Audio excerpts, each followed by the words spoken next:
Bien, saludamos en la apertura del programa a Luis María Calvo, volvemos a hacer en todo caso el saludo. Luis, gracias por la espera. Estamos en los 450 años de la fundación de la ciudad de Santa Fe y ahí es como que se permite uno hacer una mirada para atrás, una mirada retrospectiva y encontrarse con uno de los patrimonios históricos más importantes de la Argentina, ¿no? Sí, el patrimonio de los santafesinos es muy importante, además muy rico en su variedad, en los distintos enfoques que permite. El patrimonio es un objeto, digamos, que nos pertenece a todos, que lo podemos disfrutar, es una forma de llegar al conocimiento de distintos niveles, distintos intereses, y también es un objeto de indagación, que permite, digamos, indagar y reflexionar acerca del pasado y a través del pasado también de nuestro presente y de nuestros valores. Claro, Luis, hay una especie, si se quiere, cuando uno recurre a ese patrimonio histórico, va encontrando las razones de por qué, de cómo somos. ¿Mm? ¿Qué ocurrió en aquella época y qué impacto tuvo eso que ocurrió en lo que es nuestra vida hoy? Hay una relación absolutamente directa respecto de lo que pasó históricamente y con quiénes somos, ¿no? Sí, lo que ha pasado está subyaciendo nuestra realidad y ahora estamos conmemorando los 450 años de la Fundación de Santa Fe y la idea no es, digamos, conmemorar o detener la indagación en ese año 1573, sino ver cómo se proyectó a partir de ese momento nuestra ciudad, nuestra sociedad, nuestra cultura, cómo se fue también diversificando, complejizando, no solamente dilatando, hasta llegar al presente. Claro, en ese sentido, cuando uno, por ejemplo, recorre el museo vinculado con la Constitución Nacional y dando un paso, si se quiere, gigante respecto de lo que tiene que ver con la fundación, se encuentra con una ciudad todavía bastante chata dentro de lo que era la fisonomía de las Provincias Unidas del Río de la Plata, ¿no? Santa Fe era una ciudad más bien chica, una ciudad sin tantas influencias. Así es. La Constitución Nacional es un momento bisagra, fundamentalmente para Santa Fe, que fue la sede de la Convención Constituyente, pero sí, hasta ese momento, casi habían transcurrido 300 años desde la fundación, se había conformado una sociedad tradicional con muy pocos cambios, con muy lentos cambios, ni siquiera la independencia y la Revolución de Mayo y todos los movimientos republicanos habían llegado a cambiar las estructuras sociales y económicas, más allá, por supuesto, de los cambios políticos, de la autonomía provincial y de la importancia que tuvo en ese aspecto el gobierno del brigadier López. Pero es a partir de la Constitución Nacional y bueno, que se abren muchísimas posibilidades y de las cuales va a ser Santa Fe un protagonista fundamental. La ciudad capital de la provincia de Santa Fe, con una clase dirigente con una visión muy progresista y modernizadora, va a sentar las bases justamente para esa transformación que no va a afectar solamente a la ciudad, sino a todo el territorio. Claro, o sea, Santa Fe es sede donde se hace el pronunciamiento de la Constitución Nacional. Pero además es cierto lo que estás planteando desde el punto de vista de algunas autoridades que van teniendo en esa etapa de ese siglo, que son innovadoras respecto de lo que era el funcionamiento de la sociedad en ese momento, ¿no? Que tienen que ver con la posibilidad del matrimonio, que tienen que ver con aspectos de la organización social fundacionales. Una constitución, la de 1921, también de carácter provincial, con muchos elementos innovadores. Sí, hay muchos aspectos. Mencionaste el del tema del matrimonio civil, digamos, que va a ser un cambio fundamental y que va a ser también una consecuencia de esa apertura que había generado esa misma clase dirigente a transformaciones sociales, a la recepción de población europea que no era de signo religioso católico, sino protestante, bueno, que había que darle cabida y que había que entonces también, digamos, generar una sociedad acorde a esos nuevos desafíos. Y la vida en las colonias, en los pueblos, bueno, comienza a gestarse en ese contexto, ¿no? Y va a demandar esos cambios que, bueno, gobernantes como Nicasio Oroño va a ser fundamental en ese sentido. Otros gobernantes también con una mentalidad progresista en lo que hace a las infraestructuras, como fue José Gálvez, bueno, que sentaron las bases también para un crecimiento muy rápido de la ciudad de Santa Fe. Recién mencionaba, había sido una ciudad chata, sí, había sido una ciudad que se había mantenido con una población estable a lo largo de todo el periodo colonial, lo que había acontecido también en la mayoría de las ciudades capitales de provincia de la Argentina, pero a partir de 1850 el salto va a ser exponencial en términos de cantidad y de calidad. Cuando estábamos teniendo la conversación con Alejandro Katz hace unos minutos atrás, nosotros hablamos del progresismo en términos generales, en términos políticos, y resulta ser que en todo caso los liberales de aquella época eran personas vinculadas al progresismo. Había en todo caso otra concepción de lo que representaba el liberalismo a lo que hoy está planteado como expresión liberal, ¿no?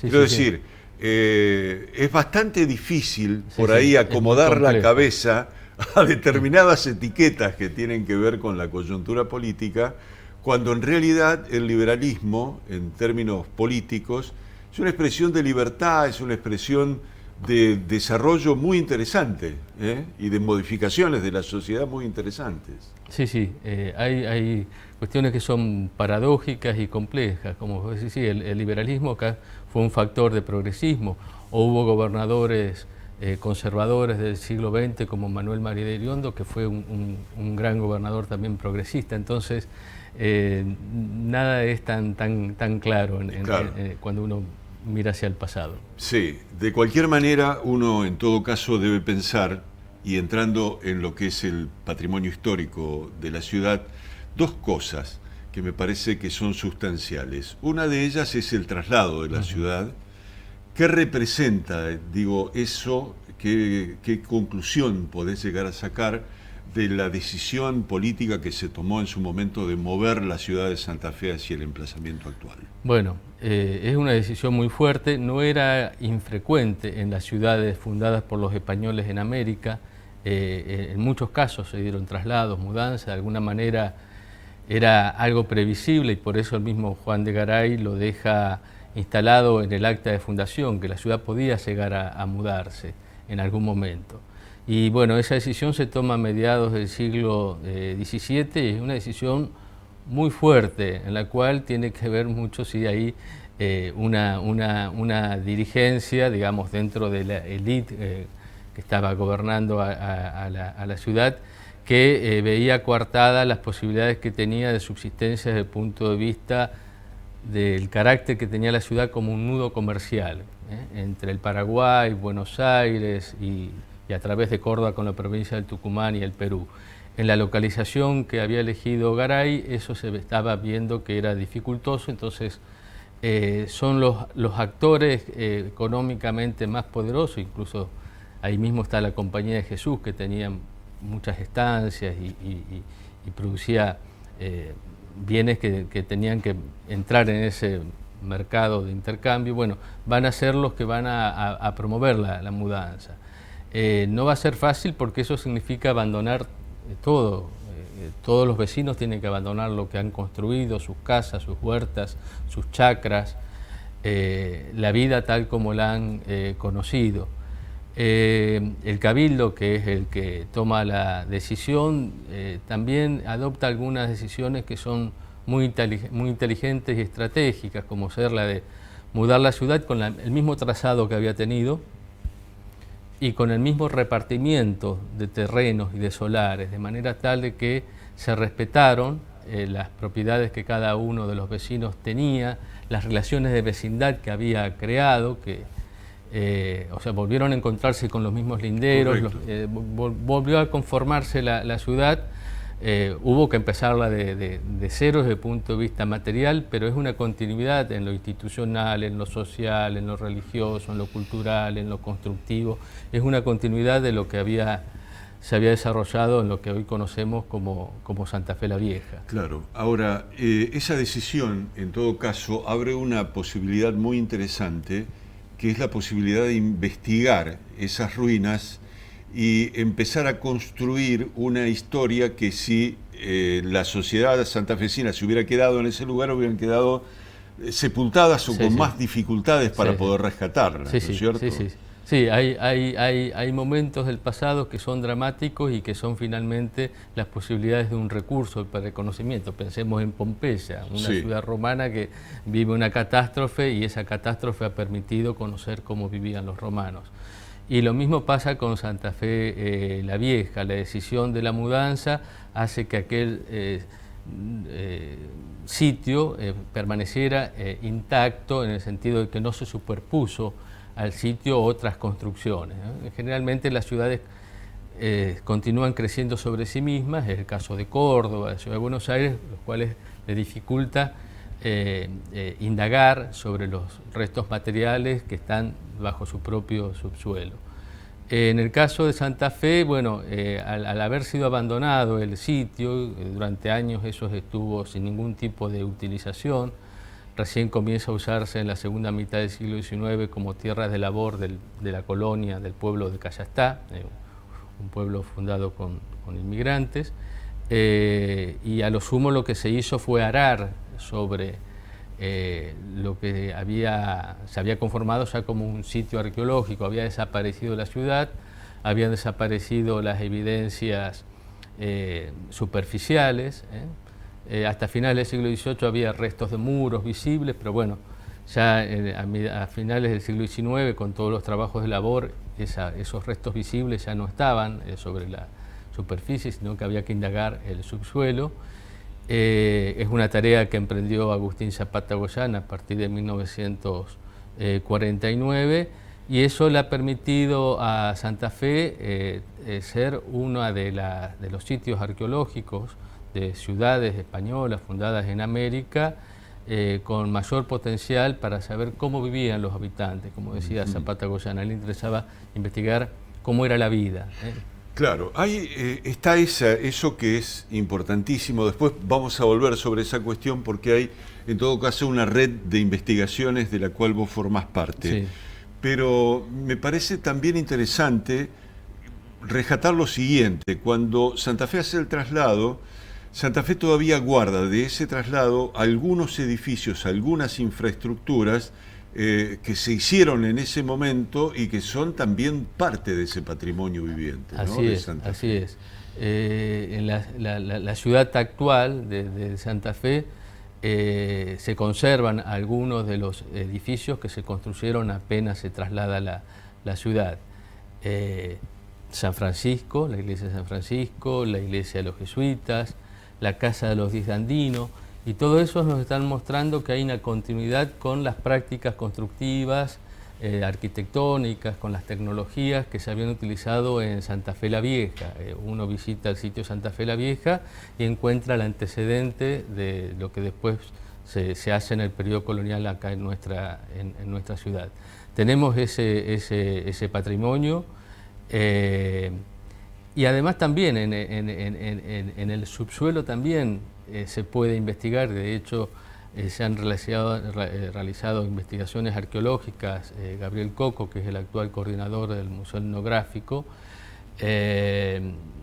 realizó una serie de excavaciones en el terreno donde se está terminando de construir la ampliación del Palacio de Justicia. Ajá. Bueno, también en la casa del Brigadier. También en la casa del Brigadier. Fueron dos sitios claves. Y donde se encontraron artefactos que proceden de los primeros momentos de la ciudad después del traslado, que son idénticos a los que se producían en Santa Fe la Vieja. Entonces nos habla de cómo se continuaron las tradiciones, en ese caso cerámicas, Bien. ¿Y qué pasa con esa hispanidad desparramada por América Latina? Digamos? ¿Qué conclusiones en todo caso te pueden dejar hace 10, 12 años o 13 años que se ha conformado una red de investigación? Sí, sí. Y me parece en ese sentido que seguramente ese tipo de intercambios es sumamente enriquecedor, reafirmador en todo caso de los procedimientos, aun cuando seguramente un conquistador que llegaba a un lugar no era igual, o un contingente no era igual al otro. Sí, esa hispanidad, digamos, está en una impronta que va a reestructurar al continente, que era un continente diverso en sus culturas, en sus geografías, en sus poblaciones, en sus etnias, y le va a dar una matriz que pretende ser homogénea en lo que son las fundaciones de ciudades. Es clave la ciudad como un instrumento de conquista. La implantación de una ciudad es una forma de establecer una base de operaciones para ir conquistando el territorio, y desde México hasta el Río de la Plata se van a hacer con una matriz muy similar. Primero una retícula, calles ortogonales, y finalmente se va a terminar definiendo una cuadrícula que está en la base, en la matriz de cualquier ciudad latinoamericana de origen español, desde México, Perú, Colombia, Venezuela, lo que es hoy la Argentina. Esa hispanidad, por supuesto, se relativiza porque al confrontarse con las condiciones locales hay unos procesos muy ricos de hibridación que hacen que sea diferente entonces el producto que se genera en el mundo colonial en México que el del Perú y el del Río de la Plata. Es decir, a partir de que hay una matriz común, que es la que imponen los conquistadores, después están las improntas locales, de las condiciones geográficas, materiales, y también de las culturas preexistentes. Claro, a mí me parece muy interesante en todo caso llegar a algunas conclusiones de esto que estás contando, en la actitud de los españoles para ver este tema, ¿no? Porque por allí se habló en el 1900 de hablar de los 500 años. Eso significó un choque, si se quiere, de enfoques culturales respecto de los acontecimientos de lo que fue la llegada de la colonización.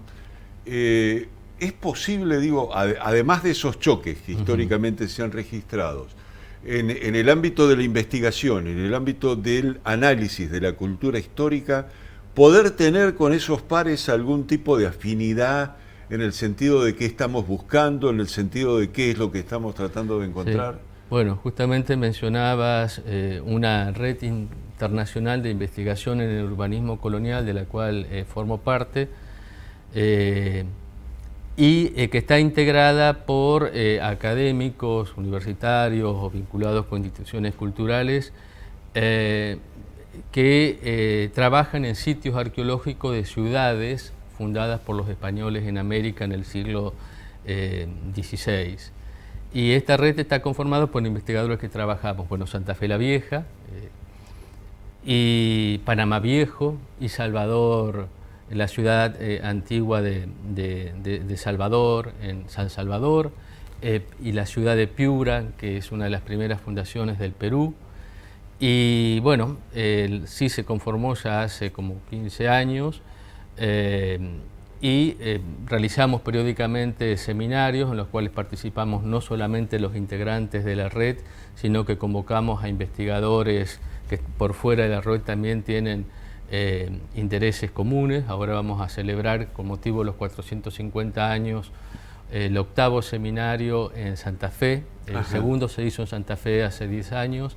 Y nos pareció propicia la oportunidad de los 450. Está hecha la convocatoria desde Santa Fe y en todo caso aceptada por el resto de los integrantes de esta red. Sí, sí, por supuesto, por supuesto. Siempre es algo que lo trabajamos en consenso, lo acordamos en consenso y luego lo abrimos. La convocatoria siempre es abierta a otros investigadores y bueno, de hecho, en este seminario que va a tener lugar entre el 28 de junio y el 1 de julio, bueno, vamos a tener investigadores de Argentina, de Chile, de Perú, de Colombia, de España, bueno, de Estados Unidos que trabajan con el caso de Salvador, Bien. ¿Expectativas alrededor de ese encuentro? Bueno, las expectativas son siempre muy dinamizadoras porque como en este caso se traen las experiencias de las últimas reflexiones, investigaciones, y como bueno, conocer otros casos también dispara preguntas o a veces nos permite encontrar respuestas a algunas preguntas que nosotros nos hacemos sobre el sitio, el objeto de investigación que tenemos. Bien. Bueno, Luis, muchas gracias por haber venido. No, muchísimas Ha sido gracias. muy interesante. Yo creo que los 450 años de la ciudad de Santa Fe merecen, en todo caso, una mirada retrospectiva, abarcativa, crítica respecto de qué fue lo que hicimos, qué nos pasó. Así es. Y también empezar a abrir la puerta a los 500 años de Santa Fe. También. Que me parece que es una manera de pensar, ¿qué vamos a hacer con estos 450 años pensando en los 500? Gracias por venir. Bueno, muchísimas gracias por la invitación. Vamos a hacer una muy breve pausa, ya estamos con ustedes.